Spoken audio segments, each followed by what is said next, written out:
సామెతల గ్రంథము 15వ అధ్యాయము 15th చాప్టర్ 17th వర్స్. సామెతల గ్రంథము 15వ అధ్యాయము 17వ వచనము. పగవాని ఇంట క్రొవ్విన ఎద్దు మాంసము తినుట కంటే ప్రేమగల చోట ఆకుకూరల భోజనము తినుట మేలు. ప్రియులారా, దేవుడు ఇక్కడ అనేకమైన విషయాలను ఈ సందర్భం ద్వారా మనకి తెలియచేయాలని ఆశ కలిగి ఉన్నారు. మనం జాగ్రత్తగా ఆలోచించినట్లయితే, జాగ్రత్తగా ధ్యానించినట్లయితే పగవాని ఇంట అంటున్నారు. ఇంతకీ పగవాడు ఎవరు? పగవాడు ఎవరు ఇంతకీ అనగానే, మరి మనం పేతురు గారు రాసినటువంటి మొదటి పత్రికలో 5వ అధ్యాయంలో 8వ వచనం మనం జాగ్రత్తగా గమనించినట్లయితే గనక మనకు అర్థమవుతుంది. ఏమని? నిబ్బరమైన బుద్ధి గలవారై మెలకువగా ఉండుడి, మీ విరోధి అయిన అపవాది ఎవనిని మృంగుదునా అని వెతకుచూ తిరుగుచున్నాడు. అంటే ఎవరు పగవాడు ఇంతకీ అనగానే, పంపు దగ్గర లేదంటే ఇంటి పక్కన ఉన్నటువంటి వాళ్ళ దగ్గర నుంచి ఏదైనా డ్రైనేజీ వాటర్ మన ఇంట్లోకి వస్తే వాళ్ళ మీద గొడవ పెట్టుకొని వాళ్ళని పగవారుగా ఫీల్ అవటం కాదు. పంపుల దగ్గర బిందులు మారినప్పుడు వాళ్ళని పగవారుగా ఫీల్ అవటం కాదు. నువ్వు బస్సు ఎక్కాలనుకున్నావు, అక్కడ నీ కర్చీఫ్ వేసావు, నీ కర్చీఫ్ తీసి కింద పడేసి నేలతో తొక్కేసి అతను కూర్చున్నారు. అతను నీకు పగవాడు కాదు. ఎందుకంటే మీ ఇంటి పక్కన ఉన్నటువంటి వ్యక్తిని అవ్వచ్చు, పంపు దగ్గర ఉన్నటువంటి వ్యక్తిని అవ్వచ్చు, బస్సులో ఉన్న వ్యక్తిని అవ్వచ్చు, వీరందరినీ కూడా గొడవకి రేపింది ఎవరో తెలుసా? అదిగో మీ విరోధి, మన విరోధి అయినటువంటి అపవాది. వీరందరూ కూడా వాడి చేత ప్రేరేపించబడుతున్నటువంటి వారే తప్ప, వాడి యొక్క ఉచ్చులలో చిక్కుకొని కోపానికి గురై నీ మీదకి గొడవకి వచ్చిన వారే తప్ప వారు మన శత్రువులు కారు. మన శత్రువులు ఎవరు ఇంటికి అనగానే, ఆకాశ మండలమందున దురాత్మల సమూహములో. ఎఫెసీయులకు రాసినటువంటి పత్రిక మనం జాగ్రత్తగా ధ్యానించినట్లయితే కనుక, ఎఫెసీయులకు రాసినటువంటి పత్రిక 6వ అధ్యాయం మనం చూద్దాం. మనం 12వ వచనం మనం చూస్తే, ఏలయనగా మనము పోరాడునది శరీరులతో కాదు.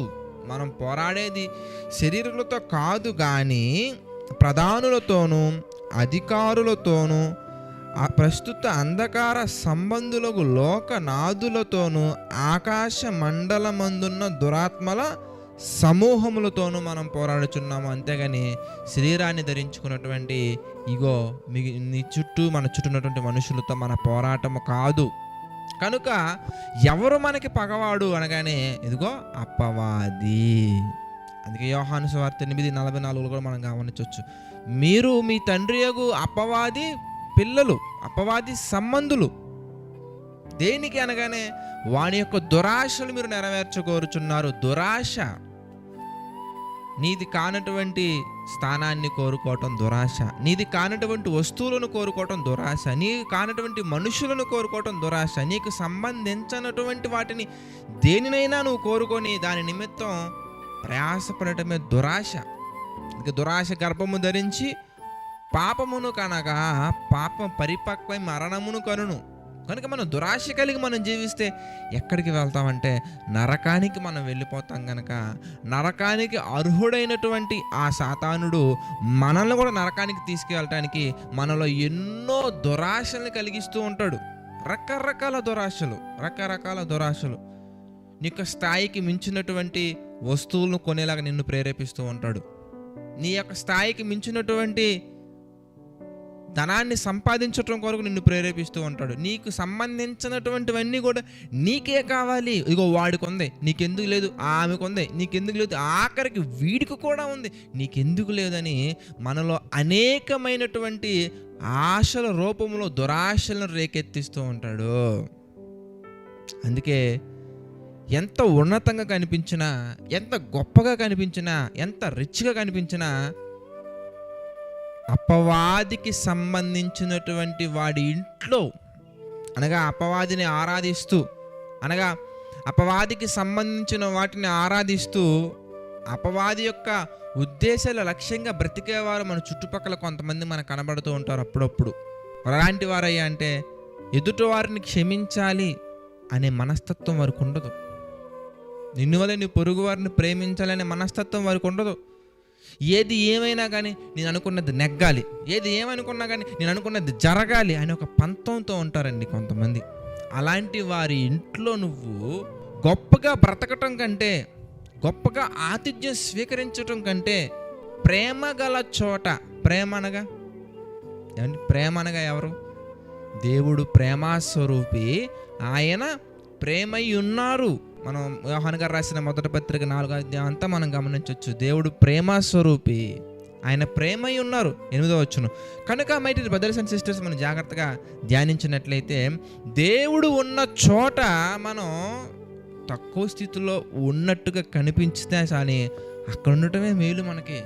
ఎందుకంటే ఇక్కడ తగ్గించే మనస్తత్వం మనం ఉండొచ్చేమో కానీ నిత్య జీవాన్ని మనం పొందుకుంటాము.